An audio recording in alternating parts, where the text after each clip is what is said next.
Flight வாங்கி ஓட்டப் போறேன். பென்ஸ் கார் வாங்கி கொடுத்தது யார்? சீக்ரெட் பகிர்ந்த சீமான். தாவேக மீதும் கடும் விமர்சனம். நாம் தமிழர் கட்சி ஒருங்கிணைப்பாளர் சீமான் 1.5 கோடி ரூபாய் மதிப்புள்ள பென்ஸ் கார் வாங்கியிருந்தது சமூக வலைதளத்தில் விமர்சனத்திற்கு உள்ளான நிலையில் இதற்கு விளக்கம் அளித்துள்ளார். அவர் கார் வாங்கிட்டார் என்றால் நான் உங்க ஆத்தா அப்பத்தா தாலி எடுத்து விற்றா வாங்கணும்? பென்ஸ் கார் வாங்கிட்டார் என்றால் ஃப்ளைட் வாங்கி ஓட்டப் போறேன் பாரு என பேசியுள்ளார்.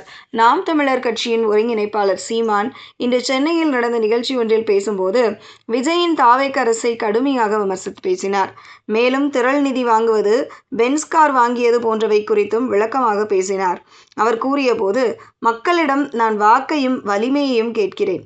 இனமாகவும் பணமாகவும் என் மக்கள்தான் எங்களுடன் நிற்க வேண்டும்.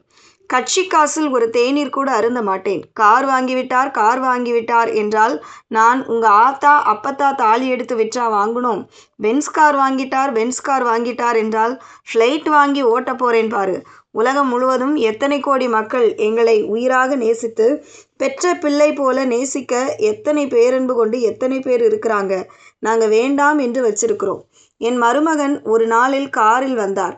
மாமா, இவ்வளவு தூரம் பயணத்தில் இருக்கிறீங்க என்று அவரா காசு கட்டி வாங்கி கொடுத்துட்டு போனாரு. பொறுக்கல.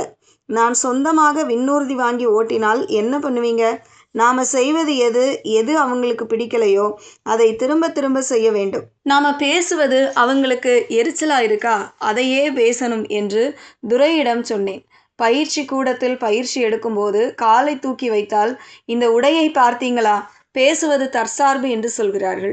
இங்கே தயாரித்ததுதான் அது. வேண்டுமென்றால் கோணிச்சாக்கில் ட்ரௌசரை தைத்து கொண்டு அலைய வேண்டுமா?